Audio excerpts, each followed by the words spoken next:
Hey guys, Super Gadget Guy here. This is a review video of the Sony NEX-5N camera.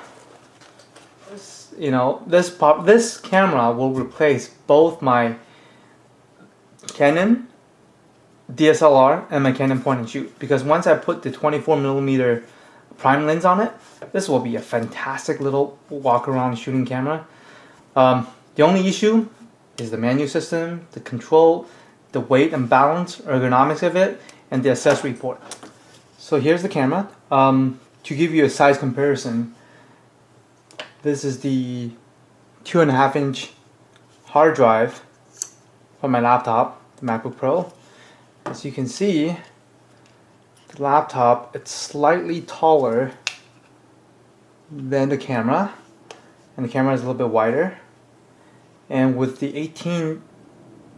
55mm lens, they're actually about the same.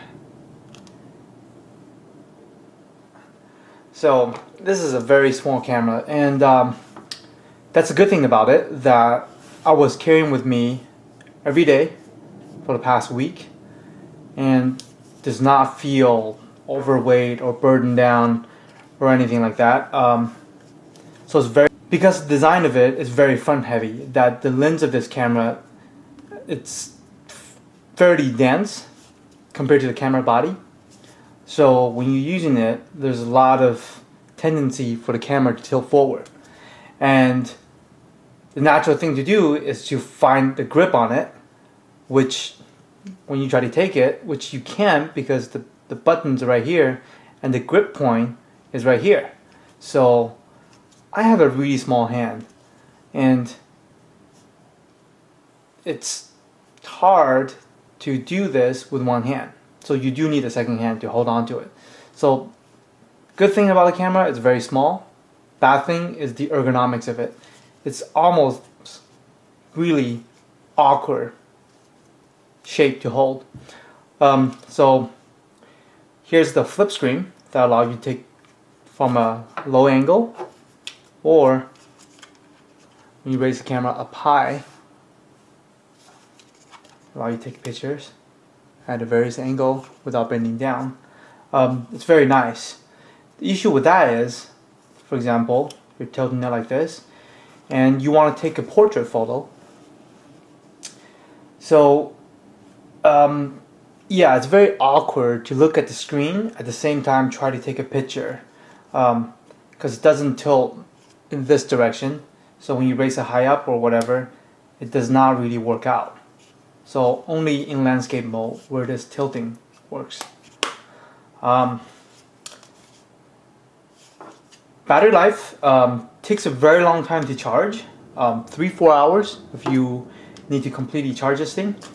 I don't know if it comes with a high capacity battery or not. This is the MP-5W50 model. But what's good about it is that it is a lithium ion battery, so you get an actual percentage of the battery life, which helps a lot, so you know exactly when you will be running low, so there's no guesswork on how many gauge or how much battery life you have left. You know the exact. So the big selling point is the touchscreen. The focus tracking works fairly well, that if you want to keep focus on this item, for example, it will stay focused. Oh, it just failed right there. It will try to stay focused on the same object right there. So it doesn't matter which way you go. This way you can do a lot of creative shots without doing too much on the manual focus ring, which is pretty stiff to turn when you have to consider how much force you have to exert on this camera. So the touchscreen works really well in terms of focus tracking. Now the issue with this touchscreen method is that when you go to the menu, they're not big buttons that's easy for you to click, right? Another issue with the menu screen is that you basically get this screen and one depth down, That's it. The issue comes when you go to the setup. I'm just going to scroll to the top. I might inadvertently set something. So this is the top of the setup menu. I know you don't go here often, but it is just exactly 2 levels down. So you have a lot of options right here. And the touchscreen, see that return button is extremely small.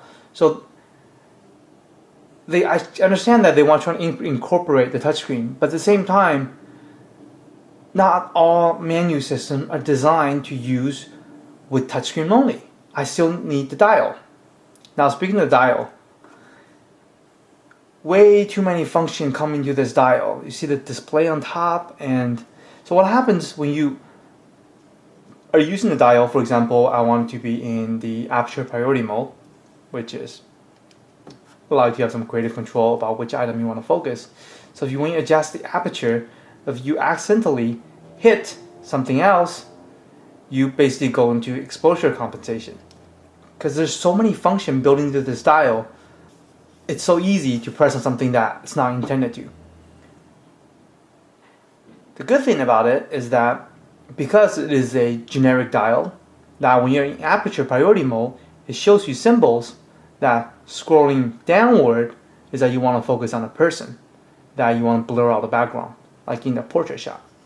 The f-stop just increased. And I just clicked on something else by accident, of course. That's down button by accident. And if you scroll top, you see that both the mountain and the person becomes in focus. That means you want to focus more things. And the aperture, you can see the aperture reduces. By the way, you don't have to use the touchscreen. You can disable it.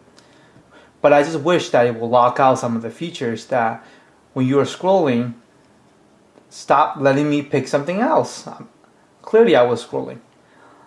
So that's the menu system of it. So it's kind of annoying to get used to, but I can see why the NEX-7 has dedicated wheel on top, so you can switch pretty fast. So this is the intelligent auto mode. It will basically detect your shooting scene based on what you're aiming at. So for example, I'm aiming something really close, it switched to macro mode. If I put my, so this is the sunlight mode. If I put in the darkness, I have a candle showing up to show that it's night scene or the moon. So it's very simple to use and turns this into a point and shoot camera.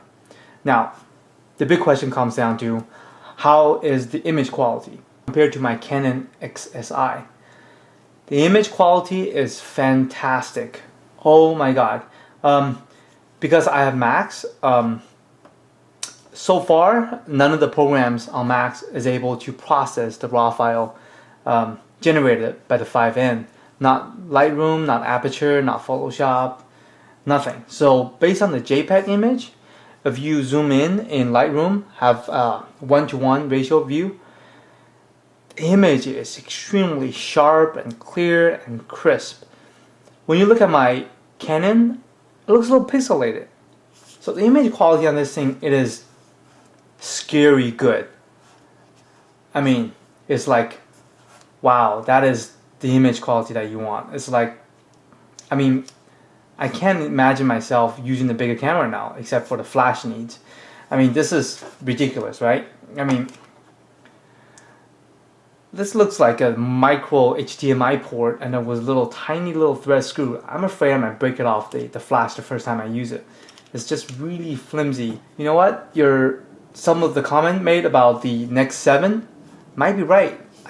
This might be too extreme of camera, too small. But the issue with NEX-7 is that it's the same image sensor with much higher pixel density, like I said it before. So this, awesome image quality and awesome image quality at high ISO. So I don't know if the NEX-7 will be able to deliver the same thing in terms of noise level, in terms of image quality. But if it can, I might have to wait for the NEX-7. So until then, this is an awesome camera that if you were considered getting any of the micro four thirds, bigger sensor, awesome image quality, it's great. Now the only thing is that adding the price of the prime lens onto this, you are basically falling to the price range of the Leica X1, which from what I read has awesome image quality as well. But because it is a very expensive camera, it's basically retail for $2,000. I can't get my hands on one to try it out to say, well, this with the primer lens is the same image quality, if not better, than the Leica because the Leica X1, because this has a interchangeable lens. But if you have the money, if you want a step up from a point and shoot camera, or you're tired of hauling around your big DSLR, this is the camera to get, no doubt. This is a very nice camera for $699. It is amazing. I bought my Canon DSLR for $899, and it does not shoot nearly as well. Only problem right now for Mac users, you can't see the raw image. They include a software disk, it's PC only, and it's kind of lame. It basically processes your photos and putting them in calendar. It does not even try to go to the pro range. I mean, I wish it just come with like a converter that will convert it to the DNG file, or something, give me like a $50 coupon for Aperture or Lightroom or something. Aperture is so cheap now, $79.99. But understand Lightroom, for PC and Mac, give like $100 discount or $50 discount or something. Don't include that crap software. So for Mac users, right now you cannot get the raw file out. The only workaround is if you have access to PC, use the include software, convert the raw file into the TIFF file. Then you can work in Photoshop and save a DNG or whatever, but then you lose some of the quality. The only downside, but don't worry about it. Give a month or so. I'm sure Apple and Adobe will have the converter out to be able to support raw file, just like the NEX C3. All right, so this is the review. Hope you enjoyed it. Thank you very much. If you have any questions, please post in the comment section below.